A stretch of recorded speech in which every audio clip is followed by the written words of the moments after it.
Subscribe कीजिए ध्येय IAS channel को और बेल आइकन को दबाइए लेटेस्ट वीडियो सबसे पहले देखने के लिए।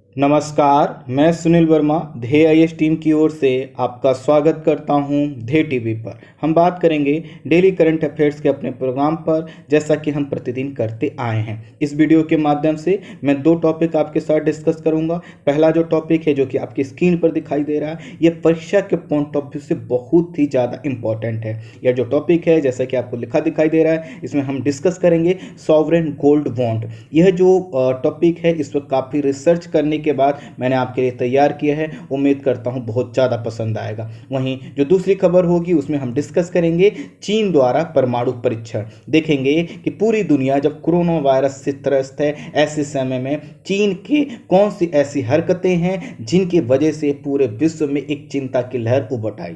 आइए एक एक करके इन दोनों खबरों को हम डिस्कस करते हैं। सबसे पहले हम थोड़ा सा समझेंगे आखिर बॉन्ड क्या होते हैं। तो जैसा कि आपको पता है, सरकार और उनकी संस्थाओं को समय समय पर पैसे की जरूरत होती है, जैसे हमको होती है, आपको होती है, किसी कंपनी को। ऐसे में क्या करती है सरकार? आरबीआई के माध्यम से बाजार से पैसा लेती है, अर्थात हमसे आपसे पैसा लेती है, और इसमें माध्यम कौन बनता है? आरबीआई। और यह जब सरकार क्या करती है, आरबीआई के माध्यम से पैसा प्राप्त करती है, जो कि एक दीर्घकालिक ऋण पत्र जारी करके प्राप्त किया जाता है, तो इसी पत्र को बॉन्ड कहा जाता है। यह तो हुआ परिभाषा। अब मैं व्यवहारिक तरफ से आपको समझाता हूं। जैसा कि मान लीजिए भारत सरकार को पैसे की जरूरत है और पैसा आपसे लेना है, अर्थात हम जैसे लोगों से लेना, तो सरकार क्या करेगी? एक बॉन्ड जारी करेगी। और वह बॉन्ड किसके द्वारा जारी किया जाएगा? सरकार के द्वारा। लेकिन माध्यम कौन बनेगा? आरबीआई। आरबीआई के द्वारा सर्कुलेट किया जाएगा। हमसे कहा जाएगा कि यह बॉन्ड है, आप इसको खरीद लीजिए, और आप जो है कि जब इसको खरीद लेंगे तो आपको कुछ लाभ मिलेगा। क्या लाभ मिलेगा? मान लीजिए 100 रुपए का बॉन्ड है और कहा गया आप इसको खरीद लीजिए, आप 100 रुपए में इसको, एक साल बाद हम आपको 110 रुपए देंगे। तो अब आपको क्या लगेगा कि आप 100 रुपए का निवेश कर रहे हैं, एक साल बाद 110 रुपए मिलने वाला है, तो ये काफी जो है कि क्या है, आपके लिए यूजफुल लगेगा। और फिर प्रश्न आएगा कि ये पैसा सुरक्षित है कि नहीं?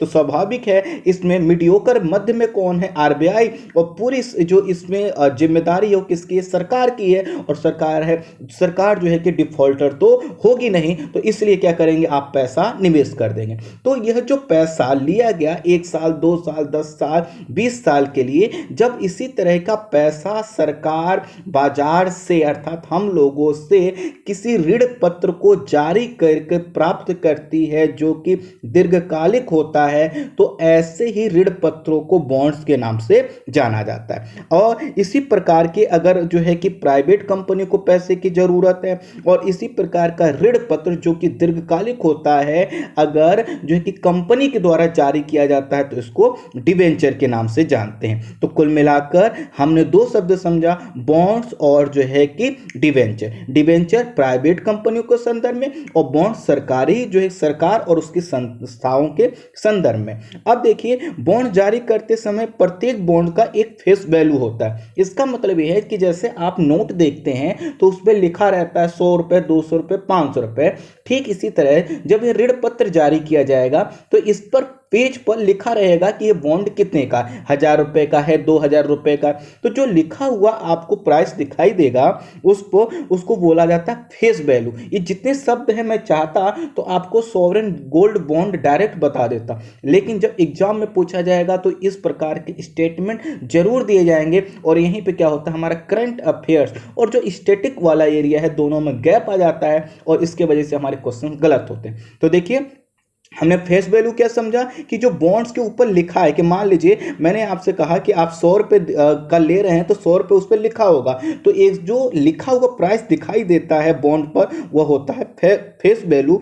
वहीं एक जो है कि बॉन्ड्स के संदर्भ में एक शब्द और यूज किया जाता है, जो कि होता है कूपन रेट। तो कूपन रेट का मतलब वह रेट होता है जो सामान्यतः उस पर ब्याज मिलती है। जैसा कि मैंने कहा कि आपने 100 रुपए का बॉन्ड खरीदा, एक साल बाद आपको 10 रुपए और मिलेंगे अर्थात 10% ब्याज मिलेगी तो 110 रुपये टोटल मिलेंगे। तो जो 110 रुपये में यह 10 रुपये है, ये क्या है, ये ब्याज है, तो इसी को बोलते हैं कूपन रेट। तो इसको इंटरेस्ट रेट की तरह ही समझिएगा तो क्या हो जाएगा, ये कूपन रेट होता है। तो देखिए अभी हमने क्या समझा, एक तो समझा बॉन्ड, दूसरा समझा डिवेंचर, अब उसके बाद जो है कि हमने एक चीज समझा फेस वैल्यू और फिर उसके बाद समझा कूपन रेट। अब बॉन्ड्स के पीछे सामान्यतः चूंकि आरबीआई और सरकार की जिम्मेदारी होती है, इसके वजह से डिवेंचर से ज्यादा लोग इन्वेस्ट करते हैं बॉन्ड्स में। क्यों? क्योंकि प्राइवेट कंपनी में भले ही उसमें प्रॉफिट ज्यादा मिले, अर्थात मान लीजिए आप बॉन्ड में निवेश करते हैं तो हो सकता है आपको 10% इंटरेस्ट मिले, लेकिन अगर आप डिवेंचर में इन्वेस्ट करते हैं तो हो सकता है आपको 20% मिले।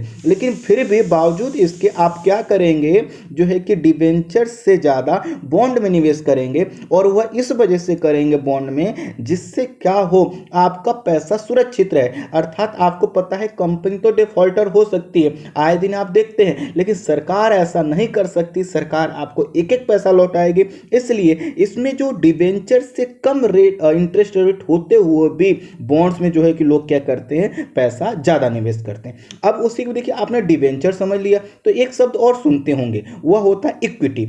इक्विटी भी क्या होता है, प्राइवेट कंपनियों के संदर्भ यूज होता है। जैसे मान लीजिए कंपनी को जरूरत है, मान लीजिए मेरी कंपनी है, मुझे कुछ पैसे की जरूरत है और 1000 रुपए की टोटल कंपनी है, मैं उसमें से कहूं आप मुझे 500 रुपए दे दीजिए और मैं आपको क्या करता हूं, कंपनी का 25% शेयर धारक बना देता हूं। अर्थात कंपनी में जो आप 25% के शेयर धारक हैं तो भविष्य में जितना भी नफा होगा, नुकसान होगा, लाभ होगा, सब में आपके 25% की क्या रहेगी, हिस्सेदारी रहेगी। तो यह जो इक्विटी के माध्यम से जो कंपनी कोई पैसा लेती है तो वह क्या करती, कंपनी उस व्यक्ति को जो इक्विटी को धारण कर रहा है अर्थात जो ले रहा है उसको शेयर धारक बना लेती है। तो शेयर धारक बनने में और जो है कि डिबेंचर में, दोनों में क्या है, अलग अलग है। डिबेंचर का मतलब है कि कंपनी पर जिम्मेदारी है कि वो संबंधित व्यक्ति का पैसा लौटाएगी, जबकि इक्विटी में क्या है कि कंपनी जब तक अच्छा काम कर रही तब तक लाभ होगा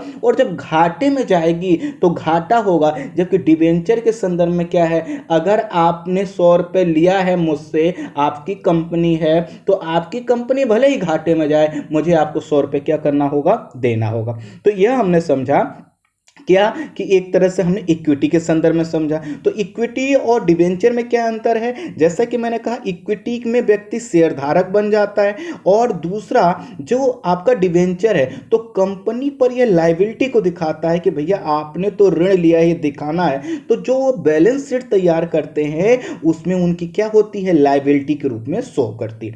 अब देखिए हम डिबेंचर और जो है कि इक्विटी पर बात नहीं करेंगे, मैंने ये शब्द इसलिए बता दिए क्योंकि कई बार इनको जोड़ के पूछ लिया जाता है तो आपका दिमाग इधर से उधर हिल जाता है। मैंने कई बार क्लास में अनुभव किया है, बच्चों के जो प्री में प्रश्न गलत होते हैं वो इसी कारण से गलत होते हैं। अब हम बात करते हैं फिर से बॉन्ड्स पर। तो बॉन्ड्स भी सामान्यतः जो होता है कि जो हम जानते हैं वह होता है fix rate bonds. Fix rate bonds का मतलब होता है कि सरकार ने कहा कि आप यह 100 रुपए का बॉन्ड ले लीजिए, हम आपको 10% इंटरेस्ट देंगे। तो ये 10% जो इंटरेस्ट है इसी बॉन्ड्स को सामान्यतः हम जानते हैं। हालांकि बॉन्ड्स के कुछ और प्रकार होते हैं तो आपको मैं बताता हूं। पहला जो बॉन्ड है वह है फ्लोटिंग रेट बॉन्ड। इसमें क्या होता है, प्रत्येक साल ब्याज दर परिवर्तित होती रहती है। मान लीजिए सरकार ने 10 साल के लिए एक बॉन्ड जारी किया और उसमें कहा कि आप यह बॉन्ड ले लीजिए, इसमें जो इंटरेस्ट रेट है वो फ्लोटिंग रेट पर रहेगा। इसका मतलब सरकार यह कहना चाहती है कि पहले साल हम आपको 10% इंटरेस्ट दे रहे हैं, अगले साल हम 12% देंगे, उसके बाद हम 15% देंगे। तो देख रहे हैं हर साल क्या हो रहा है, इंटरेस्ट चेंज हो रहा है।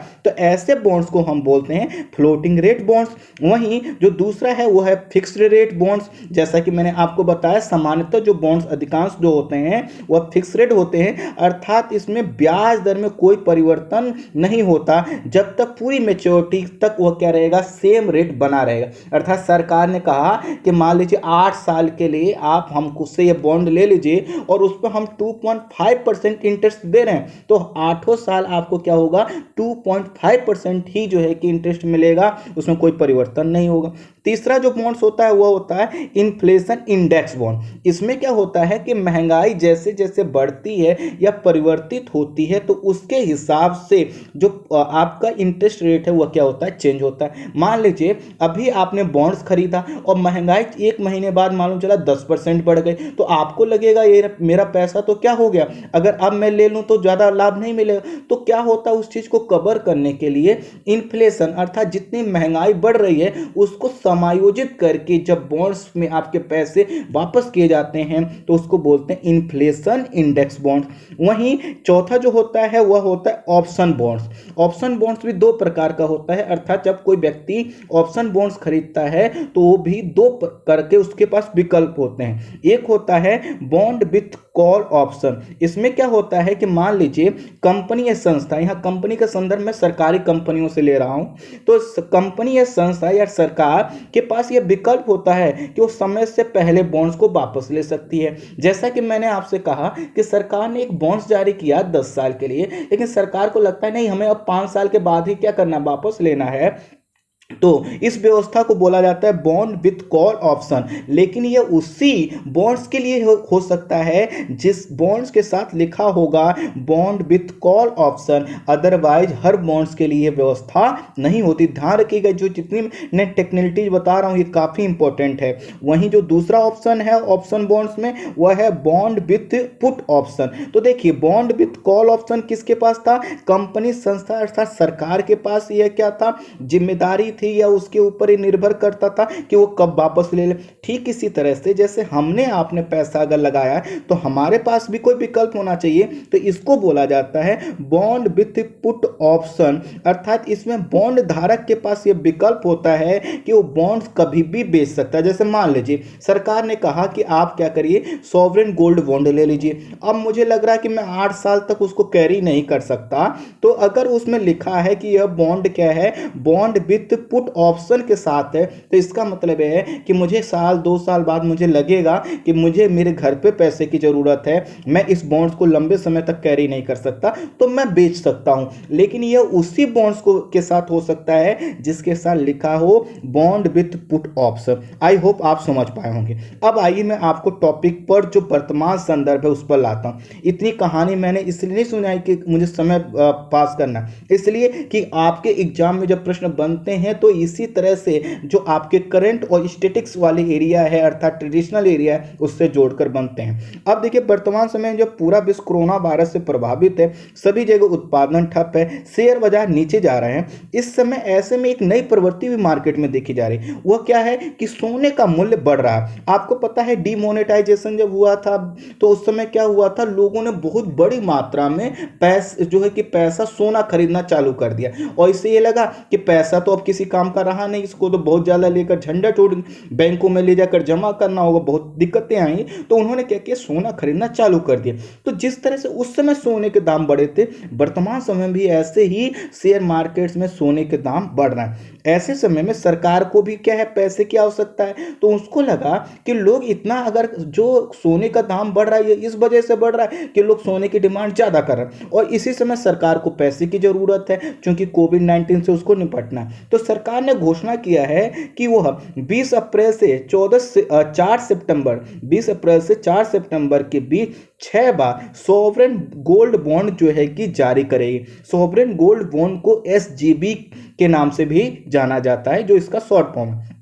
अब देखिए आज है आपके पास 17 तारीख, अर्थात 3 दिन बाद से क्या होगा, यह बॉन्ड जो है कि मार्केट में आ जाएगा और ये एक बार नहीं 6 बार जारी किया जाएगा। तो इसका मतलब क्या है कि जो लोग सोना खरीद रहे हैं उनके लिए विकल्प है कि भैया आप सोना मत खरीदो, सोना खरीदोगे तो आपको लेके जाना पड़ेगा, कहीं लॉकर में रखना पड़ेगा, हो सकता है आगे चल के सोने का दाम कम हो जाए, हो सकता है सोना चोरी हो जाए, तो कई चीज़ों, तो उससे कहा जा रहा है कि भैया आप सोवरेन गोल्ड बॉन्ड ले लो। ये भी एक तरह का सोना ही है। कैसे सोना है, अर्थात जिस तरह के सोने को आप ग्राम में खरीदते हो तो इस बॉन्ड अर्थात मान लीजिए आप 10 बॉन्ड ले लो और हर बॉन्ड पर 1 ग्राम की प्राइस लिखी है। मान लीजिए 1 ग्राम इस समय अगर मान लीजिए हम 10 ग्राम की बात करें और लिखा 10 ग्राम की सोने की प्राइस है 45,000 रुपए 10 ग्राम का, तो 1 ग्राम का कितना हुआ 4,500 रुपए। तो उनसे कहा गया है कि भैया ऐसा करो आप सोना मत खरीदो, आपको जब निवेश ही करना है तो आप ऐसा करो, 1 ग्राम के आप क्या करो 10 जो है कि बॉन्ड ले लो, या 10 ग्राम का एक ही बॉन्ड ले लो। और इसमें क्या होगा, पैसे आपके सुरक्षित हैं, आपको इंटरेस्ट भी मिलेगा, और साथ ही साथ आपके अगर भविष्य में जाकर सोने के दाम कम भी हो जाते हैं तो भी आपको दिक्कत नहीं, ना तो चोरी का खतरा है। तो क्या है, ये बॉन्ड क्या है कि सोने के कीमत के रूप में दिया जा रहा है। अर्थात जिस तरह प्रत्येक 1 ग्राम सोने का कीमत होता है, ठीक इसी तरह से जो बॉन्ड्स जारी होगा उसमें रुपए की कीमत क्या होगी, ग्राम के हिसाब से लिखी होगी। अब आप कहेंगे उसमें सोना तो नहीं होगा, नहीं, उसमें लिखा होगा कि यह बॉन्ड 1 ग्राम के लिए है, यह 2 ग्राम के लिए। तो अब देखिए क्या है कि यह जो 6 बार में सोवरेन गोल्ड बॉन्ड निकाली जाएगी, यह अभी तक निकाली गई सोवरेन गोल्ड बॉन्ड में सबसे ज्यादा है। वर्ष 2015 से यह जारी किया जा रहा है और उसमें यह सबसे बड़ा सोवरेन गोल्ड बॉन्ड जारी किया जाएगा। यह बॉन्ड जो है सरकार की तरफ से, जैसा कि मैंने बताया, आरबीआई जारी करेगी। नवंबर 2015 में सरकार यह स्कीम लेकर आई थी, और जब ये स्कीम लेकर आई थी तो लोगों ने कहा ये क्या है, तो सरकार ने बताया सर इसका उद्देश्य देखिए यह है कि आप लोग क्या कर रहे हैं, सोना खरीद रहे हो, तो सोना खरीदने के लिए आप मार्केट में जाते हो, सोना खरीदते हो, कई बार नकली निकल जाता है, कई बार चोरी हो जाता है, कई बार लॉकर की दिक्कत आती है।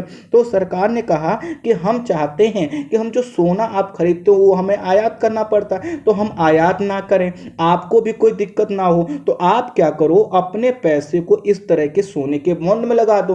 तो उनसे कहा गया कि इससे क्या होगा, तो इससे ये होगा भैया कि आपको जितने पैसे लगाने हैं आप वो समझो कि आप सोने के बॉन्ड में लगा रहे हो, और जितने ग्राम आपको सोना खरीदना आप बॉन्ड खरीद लो, और वह क्या है आपके पास जो है कि पेपरलेस सब चीजें हैं, आपको कुछ रखना भी नहीं है और उससे कोई दिक्कत भी नहीं होगी। तो आप इससे क्या हो सकते हो, पैसा अपना सुरक्षित रख सकते हो। इससे सरकार को यह फायदा होगा कि आयात नहीं करना पड़ेगा। जब सोने का आयात नहीं करना पड़ेगा तो सोने में जो हमारी विदेशी मुद्रा खर्च होती थी वो भी खर्च नहीं होगी, और साथ ही साथ जो सोने का दाम बहुत ज्यादा हो जाता था, काला बाजारी होती थी, आपने देखा है उसके हॉलमार्क भी लगे होते हैं, बावजूद जो है कि कई लोग इसके शिकार हो जाते हैं। तो ये सब चीजें नहीं होंगी, अर्थात सोने का ना बाजारीकरण होगा, ना चोरी होने का खतरा होगा, और सभी चीजों से आपको मुक्ति मिल जाएगी। और इस तरह से सॉवरेन गोल्ड बॉन्ड जो है कि अस्तित्व में आया, ये काफी सफल रहा, और सरकार द्वारा ये किए गए प्रयास का नतीजा है कि वित्तीय वर्ष 2014-15 में हमने 152.24 मिलियन टन सोने का आयात किया, और धीरे धीरे वर्ष 2018-19 वित्तीय वर्ष में यह 51.98 मिलियन टन पर सिमट गया है। अर्थात लगभग हमने जो है कि 100 मिलियन टन सोने का कम आयात किया। तो यह क्या हुआ होगा, इससे यह हुआ होगा कि सरकार का जो विदेशी मुद्रा भंडार खर्च होता सोने के आयात में, क्योंकि वहां तो रुपया चलता नहीं, वहां पे तो क्या होगा, जब भी हम सोना विदेश से मंगाएंगे तो उनको क्या करना होगा, डॉलर देना होगा, और डॉलर ही तो हम क्या करते हैं, विदेशी मुद्रा भंडार के रूप में रखते हैं, उसका नाम ही क्या है, विदेशी मुद्रा भंडार, तो वह कम होता, और उसके वजह से क्या हुआ है, सरकार के आयात में कमी आई है। वहीं वर्ष 2019 मार्च में जो उतना हमने सोने का आयात किया था उसकी तुलना में मार्च 2020 में अगर हम सोने का आयात देखें तो 73% कम हुआ हो। तो आप इसमें कहेंगे इसी में तो क्या हुआ, जो है कि जनता कर्फ्यू आ गया, इसी में तो क्या हुआ, लॉकडाउन आ गया। बावजूद इसके 73% कम होना यह बताता है कि कहीं ना कहीं लोगों का सोने से जो है कि थोड़ा सा मोह भंग हुआ था। हालांकि फिर से सोने के लोगों का इच्छा बढ़ने लगी, और सोने की वजह से जो है कि सोने के दाम, लोग सोने में निवेश करने लगे और उसकी वजह से दाम बढ़ रहे थे, इसलिए फिर से सरकार क्या किए है, ये बॉन्ड्स लेकर आई है। अब ये जो वर्तमान समय में जो सॉवरेन गोल्ड बॉन्ड है जो अभी जारी किए जाएंगे आपके 20 अप्रैल से लेकर 4 सितंबर तक, यह क्या होंगे, आप कोई भी यह बॉन्ड जो है कि कोई व्यक्ति अर्थात हम आप खरीद सकते हैं, कोई भी हिंदू अविभाजित परिवार खरीद सकता है, कोई ट्रस्ट खरीद सकता है, कोई विश्वविद्यालय खरीद सकता है, कोई धर्मार्थ संस्था अर्थात धर्म के कार्य करने वाले जैसे मंदिर वगैरह होते हैं वो खरीद सकते हैं। इनकी जो बिक्री होगी वह अनुसूचित वाणिज्यिक बैंकों के द्वारा, stock holding corporation of India के द्वारा, नामित जो है जो डाकघर है उनके द्वारा, नेशनल स्टॉक एक्सचेंज अर्थात एनएससी के द्वारा, बॉम्बे स्टॉक एक्सचेंज अर्थात बीएससी के द्वारा इसकी बिक्री की जाएगी। इसे 1 ग्राम की बुनियादी इकाई के साथ सोने के ग्राम संबंधी गुणांक में बेचा जाएगा। जैसे मान लीजिए 1 ग्राम आपको सोना खरीदना है तो आपसे कहा जाएगा भैया 1 ग्राम वाला आप बॉन्ड ले ले और इसकी कीमत मान लीजिए इस समय 4,500 है, आपको 4,500 रुपये। तो आप जब ये लेंगे तो आपने सिर्फ सोना नहीं खरीदा, इसके ऊपर आपको क्या होगा, इंटरेस्ट भी मिलेगा। कितना मिलेगा, 2.5%। आगे मैं बताता हूं। अब देखिए जब आपको अगर बॉन्ड खरीदना है तो इसमें न्यूनतम जो स्वीकार्य सीमा है अर्थात जो न्यूनतम खरीद सकते हैं आप 1 ग्राम खरीद सकते हैं। इसका मतलब है अगर 45,000 का 10 ग्राम है तो आपको 4,500 रुपये मिनिमम लगाना होगा। अधिकतम सीमा जो हिंदू अविभाजित परिवार के संदर्भ में या व्यक्ति के संदर्भ में है वह 4 केजी, अर्थात इस ऐसा नहीं होगा कि अब दुनिया भर का सोना आप ही खरीद के रख लीजिए तो मैक्सिमम 4 केजी कर सकते हैं। लेकिन अगर कोई ट्रस्ट है, कोई जो है कि संस्था है, ग्रुप है, तो वह क्या कर सकता है, 20 केजी प्रति वर्ष क्या कर सकता है, सोना खरीद सकता है। अर्थात बॉन्ड 20 केजी सोने के बराबर बॉन्ड्स खरीद सकता है। और जो बॉन्ड्स का मूल्य होगा वो भारतीय रुपए में तय होगा, ना कि डॉलर वगैरह में। ये जितने पॉइंट्स मैं बता रहा हूँ बहुत इंपॉर्टेंट है। और साथ ही साथ जो लोग क्या करेंगे, इसकी जो ऑनलाइन खरीदारी करेंगे उनको क्या होगा, जो बॉन्ड्स का जो निर्गम मूल्य होगा अर्थात जो बताया जाएगा कि इतना रेट में यह बॉन्ड मिल रहा है, उनको प्रत्येक बॉन्ड पर क्या करना होगा, प्रत्येक ग्राम पर 50 रुपए की छूट मिलेगी। वह इसलिए है कि चूंकि ऑनलाइन ट्रांजेक्शन को सरकार बढ़ावा देना चाहती है। बॉन्ड्स का भुगतान नगद अधिकतम 20,000 रुपये हो सकता है और बाकी जो है कि demand draft, cheque, electronic banking अर्थात नेट बैंकिंग के माध्यम से हो सकता है। इसमें निवेशकों को प्रति वर्ष 2.5% की निश्चित दर पर ब्याज दर दिया जाएगा जो अंकित मूल्य पर हर 6 माह में देय होगा। इसका मतलब क्या है, अंकित मूल्य का मतलब मान लीजिए आपने एक बॉन्ड जो खरीदा है वह 1 ग्राम का है तो उसकी कीमत है 4500 रुपये, तो इस पर क्या होगा, हर 6 महीने बाद आपको ब्याज मिलता रहेगा। और कितना परसेंट ब्याज मिलेगा, 2.5%। तो इसका मतलब क्या हुआ, यह बॉन्ड कौन सा है, फिक्स रेट बॉन्ड्स है, ना कि फ्लोटिंग रेट बॉन्ड्स है, ना कि इन्फ्लेशन इंडेक्स वाला बॉन्ड है। अब आप समझ पा रहे होंगे कैसे टॉपिक जोड़ पा रहा होगा। इन बॉन्ड्स का उपयोग आप ऋणों के लिए जमानत या गारंटी के रूप में कर सकते हैं। जैसे मान लीजिए आपको लोन लेना है और बैंक से लेना है, बैंक से पूछे आप मॉर्गेज के रूप में अर्थात जो है कि क्या रखोगे आप गिरवी के संदर्भ में, तो आप इन बॉन्ड्स को रख सकते हैं। ये क्या होगा, एक्सेप्टेबल होगा। साथ ही साथ आयकर अधिनियम 1961 के प्रावधान के अनुसार जो भी आपको ये ब्याज प्राप्त हो रहा है इस पर कर अदा करना होगा, छूट नहीं होगी। यूपीएससी ने इस प्रकार के कई प्रश्न कई बार पूछे हैं। इसकी जो परिपक्वता अवधि होगी वह होगी 8 साल, जैसा कि मैं अभी तक चिल्लाते आ रहा था, लेकिन आप 5 साल बाद इसको बेच सकते हैं। अगर कोई बैंक द्वारा यह बॉन्ड हासिल किया गया है तो इसकी जो है वह बॉन्ड जो है कि किस रूप में रख सकता है, तो जो बैंक द्वारा हासिल किए बॉन्डों की गिनती क्या होगी, वैधानिक तरलता अनुपात, जिसको आप एसएलआर के नाम से जानते हैं। और एसएलआर क्या होता है स्टूडेंट, बैंकों को जैसे मान लीजिए उन्होंने 100 रुपये जमा किए हम लोगों से, आपसे सबसे, तो उनका एक निश्चित अनुपात अपने पास हमेशा रखना होता है। जैसे देखिए बैंक क्या करते हैं कि जितना आपसे पैसा लेते हैं वह बाजार में लगाते हैं, उससे प्रॉफिट कमाते हैं, तभी तो आपको ब्याज देते हैं। तो अब उनको लेकिन एक निश्चित पैसा अपने पास रखना होता है, जिससे ऐसा ना हो कि आप पैसा मांगने आए, हमने जमा किया हम भी मांगने आए तो किसी को वापस लौटा दिया जाए। तो अब ये जो बॉन्ड जारी करेंगे इसकी जो काउंटिंग हो सकेगी वो एसएलआर के संदर्भ में हो सकेगी। अर्थात जब आरबीआई बैंकों से पूछेगी कि आपका एसएलआर कितना है, किस रूप में है, तो बता सकेंगे कि हमारे पास जो एसएलआर है वह कुछ जो है कि सॉवरेन गोल्ड बॉन्ड के रूप में है और आरबीआई उसको क्या करेगी, स्वीकार करेगी। अर्थात जैसा कि मैंने स्क्रीन पर दिखाई दे रहा होगा कि एसएलआर बैंकों की सकल जमा का वह अनुपात होता है जिसे बैंकों को अपने पास रखना होता है। और एसएलआर जो होता है नगद रूप में हो सकता है, स्वर्ण के रूप में, सोने के रूप में हो सकता है, सरकारी प्रतिभूति के रूप में हो सकता है, इसी प्रकार के बॉन्ड्स के रूप में हो सकता है। आई होप थोड़ा सा मैंने जल्दी किया है समझाने के लिए, क्योंकि टॉपिक दोनों बहुत बड़े हैं इसलिए, लेकिन फिर भी जैसा मैंने समझाने का प्रयास किया आपको जरूर समझ में आया होगा। अब आइए हम बात करते हैं चीन द्वारा परमाणु परीक्षण।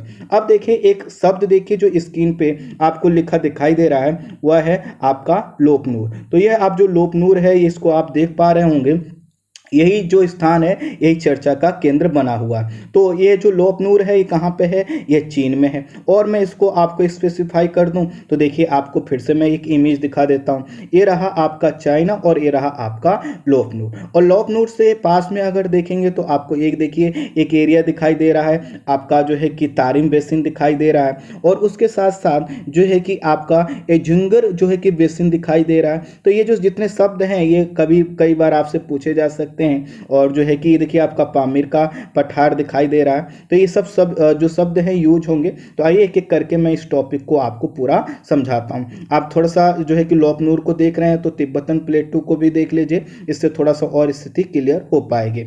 अब देखिए क्या है, लोपनूर या लोप लेक जो है कि एक झील हुआ करती थी जो कि खारे पानी की झील थी, और यह क्या है अब सूख चुकी है। अब यह जो खारे पानी की झील है वह इसलिए खारे पानी की थी, प्रश्न ये भी तो आप कर सकते हैं ना कि वह चूंकि वह क्या थी, तकला मकान और जो है कि कुमतांग एक जो है कि ये दो रेगिस्तान है इनके बीच स्थित थी। तो जो लोपनूर दिखाई दे मैंने आपको दिखाया, फिर से दिखा रहा हूं, इसके दोनों तरफ क्या है, डिजर्ट है, जिसका एक का नाम है आपका तकला मकान और दूसरे का जो है कुमतांग रेगिस्तान। तो इनके बीच में स्थित थी है। और यह जो अभी अगर वर्तमान में देखें तो सिजियांग प्रांत का जो उइगुर, यहाँ पे उदयपुर लिख गया है गलती से तो ये टाइपिंग मिस्टेक है, तो सिजियांग प्रांत का जो उइगुर स्वायत्त क्षेत्र है, आपने अगर यह उइगुर स्वायत्त क्षेत्र अगर पहले सुना होगा तो जो यहाँ पे मुस्लिम समुदाय उइगुर समुदाय के लोग रहते हैं उन पर चीन जो है कि गलत प्रकार की नीतियां अपनाता है, उनको डिटेंशन सेंटर में रखता है,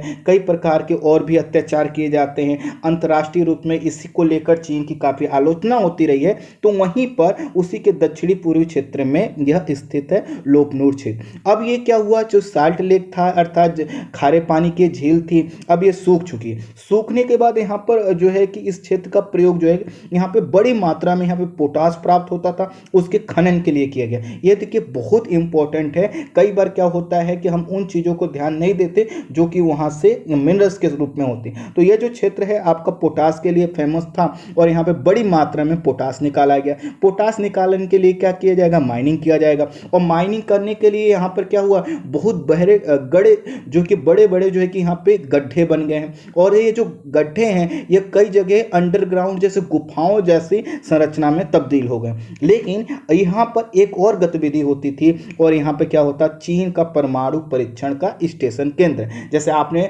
इंडिया में सुना होगा पोखरण है, ऐसे ही यहाँ पर भी। अब यहाँ पर क्या होता है, खनन होता रहता है, भूमिगत संरचनाएं होती रहती हैं और साथ ही साथ यहाँ पर न्यूक्लियर टेस्टिंग होता रहता है। तो ये था स्टैटिक एरिया। अब यहीं पर जो क्या हुआ था, अक्टूबर 1964 में चीन ने अपना पहला परमाणु परीक्षण जो किया था वो यहीं किया था। तो अगर वर्तमान घटनाक्रम को भी छोड़ दें तो ये आपसे पूछा जा सकता है वो कौन सा एरिया है जहां पर चीन जो है कि अपना परमाणु परीक्षण जहां से स्टार्ट किया था और जहां करता। अब देखिए चीन के पास वर्तमान समय में लगभग 300 परमाणु बम है। और जो है कि अगर हम रूस और यूएसए से तुलना करें जिनके पास 4-4 हजार हैं तो यह कम दिखाई देंगे। बावजूद इसके चीन के पास जो परमाणु बम है उनकी क्षमता ज़्यादा है, अर्थात वो बड़े आकार के।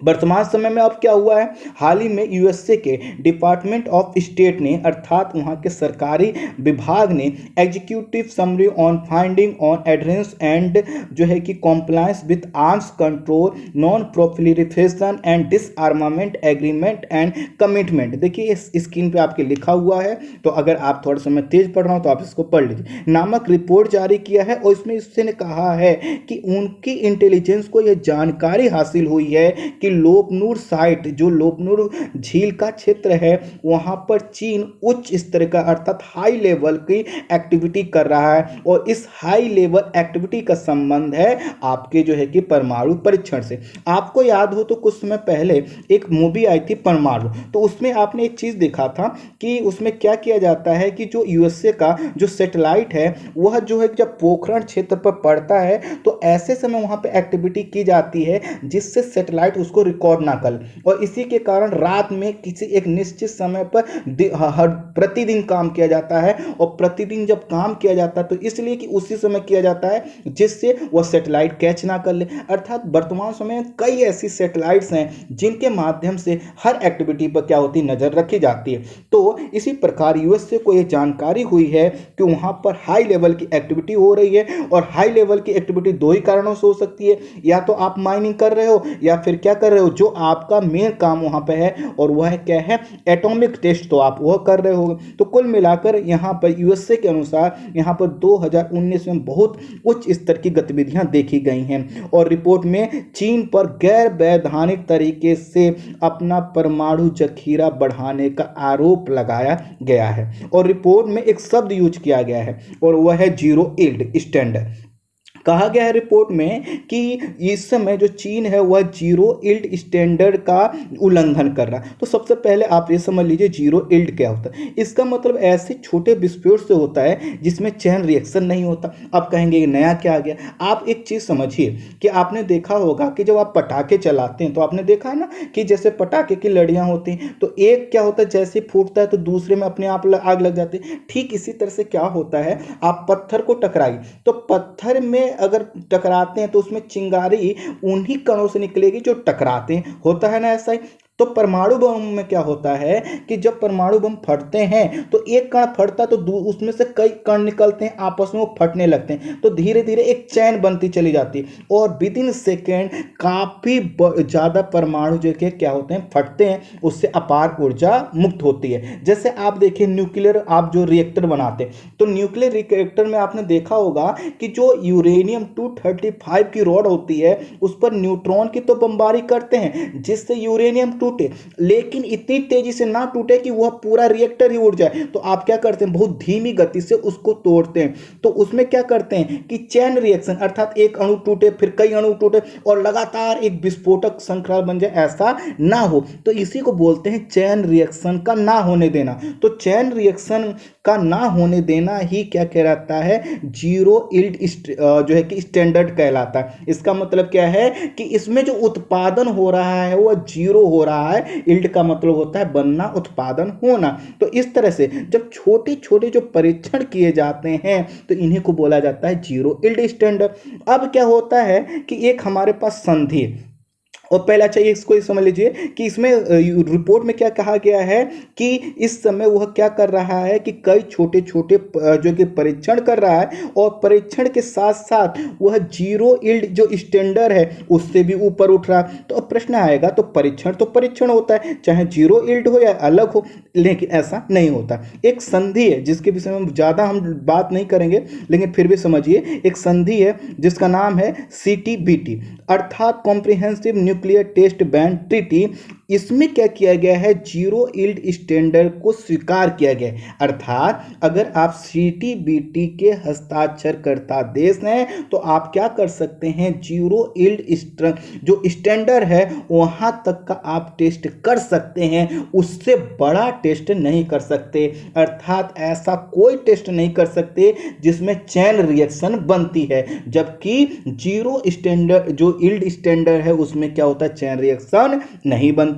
तो अब देखिए क्या है कि आखिर इसमें क्या किया जा सकता है। जो CTBT है जो कि क्या करता है, देशों को बांधता है, उसमें कहा गया है कि आप जीरो यील्ड स्टैंडर्ड का आप परीक्षण की अनुमति तो है, लेकिन जब परीक्षण करोगे तो आप पूरे विश्व समुदाय को आपको बताना होगा, अर्थात अंतरराष्ट्रीय रूप से आपको जानकारी देनी होगी। अब देखिए क्या हुआ है, यूएसए और चीन दोनों ने CTBT पर हस्ताक्षर तो किया है लेकिन इन दोनों देशों ने इसको रेटिफाई नहीं किया है। इसका मतलब यह है कि मान लीजिए हमारे माननीय प्रधानमंत्री जी किसी देश में जाएं, वहां पे कोई मीटिंग हो, कोई दस्तावेज हो, उस पर सिग्नेचर करके चला, तो भारत की तरफ से उन्होंने सिग्नेचर तो कर दिया लेकिन भारत की संसद ने अभी उसको अनुमति नहीं दिया। तो जब किसी देश की संसद, वहां की संस्था अर्थात जो विधायिका है, जब तक अनुमति नहीं दे देती तब तक वह क्या होता है, रेटिफाई नहीं होता।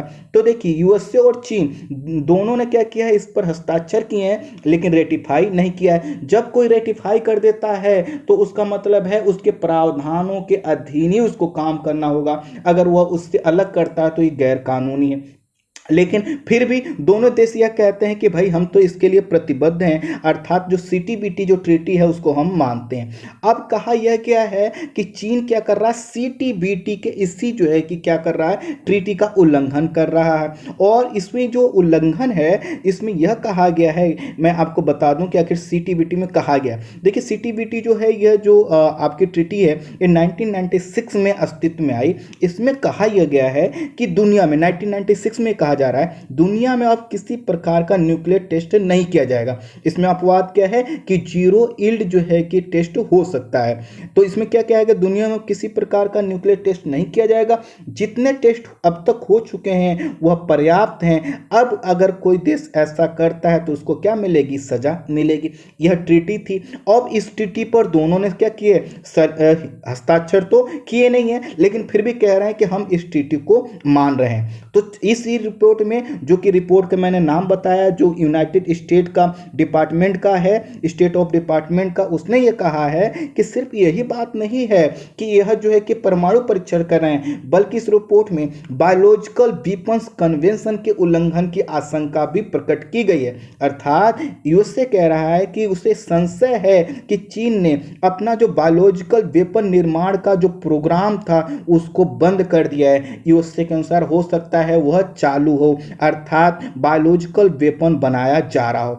अब देखिए मुद्दे कितने उलझते चले जा रहे हैं। पहले यूएस से चीन के बीच में ट्रेड वॉर हुआ, फिर कोरोना वायरस को लेकर संघर्ष हो रहा है, पूरा विश्व इस समय जो है कि चीन की आलोचना कर रहा है। ऐसे समय में एक नया संदर्भ आया गया है, वह है बायोलॉजिकल वेपन निर्माण और साथ ही साथ क्या है, न्यूक्लियर टेस्ट। तो कुल मिलाकर अगर हम यह देखें तो हमें यह चीज़ पता चलता है कि पूरे विश्व में अमेरिका और चीन में एक जो है कि गैप बढ़ता चला जा रहा है। जैसा कि आपको पता है 1996 में जो है कि सीटीबीटी अस्तित्व में आया। इसमें कहा यह गया है कि हम जो है कि कोई देश अब इस पर क्या करेगा, कोई किसी प्रकार का जो है कि टेस्ट नहीं करेगा, और इसको लेकर बहुत से देश इस संधि को स्वीकार नहीं करते। भारत में भी उसी में से एक है, और इसी कारण इस संधि के बावजूद भारत, पाकिस्तान और उत्तर कोरिया ने इसके प्रावधानों के खिलाफ अपना परमाणु परीक्षण किया, और इसी कारण हम पर क्या लगा है, प्रतिबंध भी लग चुका है। कई बार हम लोग प्रतिबंधों को झेला है, बावजूद हमने जो है कि यह चीज़ स्वीकार किया है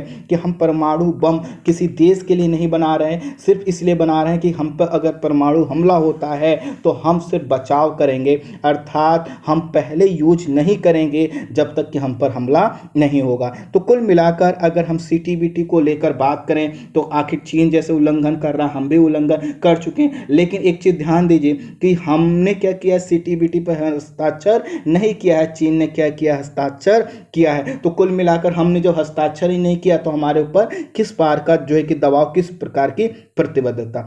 अब देखिए, अब आप कहेंगे कि आखिर ये पता कैसे चलता है कि कहीं पर परीक्षण हुआ, तो इसके लिए एक सिस्टम है, इंटरनेशनल मॉनिटरिंग सिस्टम। यह क्या है, इसने क्या कर रखा है, विश्व भर में अपने मॉनिटरिंग केंद्र बना रखे हैं, और जो क्या करते हैं, सभी गतिविधियों अर्थात किसी भी प्रकार की कंपन, आवाज, ध्वनि, वायु में रेडिएशन, सभी प्रकार का नजर रखता है। और इसके लिए सेंटर जो सैटेलाइट और सेंसर का यूज करते हैं, और इसके माध्यम से यह पता लगाया जाता है कि आखिर कहीं परीक्षण तो नहीं हुआ। इस प्रकार के अभी लगभग 275 से अधिक सेंटर और लैब इंटरनेशनल मॉनिटरिंग सिस्टम ने बना रखे। अब है क्या कि जितने देश हैं सीटीबीटी के, उनको सभी देशों को ये जानकारी देनी होती है, अपना डेटा जो है कि सीटीबीटी ऑर्गेनाइजेशन को देना होता है, और यह ऑर्गेनाइजेशन को इसलिए देना होता है कि आप बताओ कि आपने कोई परीक्षण तो नहीं किया। और फिर सीटीबीटी ऑर्गेनाइजेशन क्या करता है, इंटरनेशनल मॉनिटरिंग सिस्टम के डेटा से इसको टैली करता है और पता करता है कि ये सूचनाएं सच हैं कि नहीं। तो देखिए, सीटीबीटी ऑर्गेनाइजेशन ने भी चीन के ऊपर कुछ समय पहले जो है कि आरोप लगाया था कि वह अपना डेटा क्या कर रहा है, नहीं दे रहा है, और जब डेटा नहीं दे रहा है तो उसका मतलब कुछ छुपाने का प्रयास कर रहा है, इसलिए शंका गहरा गई थी। हालांकि चीन अब डेटा भेज रहा है। तो इस तरह से हम देखें तो जो चीन के ऊपर जो आशंका है वह जो है कि यूएसए के द्वारा प्रकट की गई है। हालांकि पहली बार नहीं है, मई 2019 में यूएसए ने रूस पर भी इसी प्रकार के आरोप लगाए थे जो कि सिद्ध नहीं हो पाए। लेकिन एक चीज समझिए कि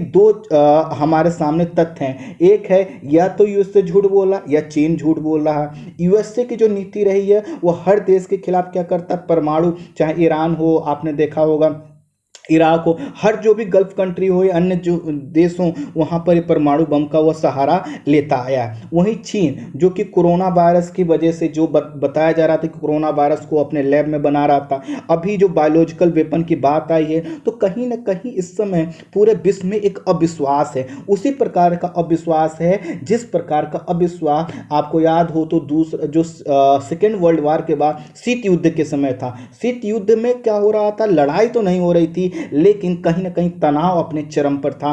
फिर से उसी तरह का एक तनाव क्रिएट हो रहा है। तो आने वाले समय में अगर चीन के परमाणु परीक्षण पर कोई अपडेट आता है तो मैं जरूर एक्सप्लेन करूंगा। इसके लिए कुछ मैं और वीडियो आपके सामने लेके आऊंगा, क्योंकि अब इसमें काफ़ी व्याख्याएं हो सकती हैं लेकिन थोड़ा समय कम है, इसके वजह से इसको इतना सीमित रखता हूं।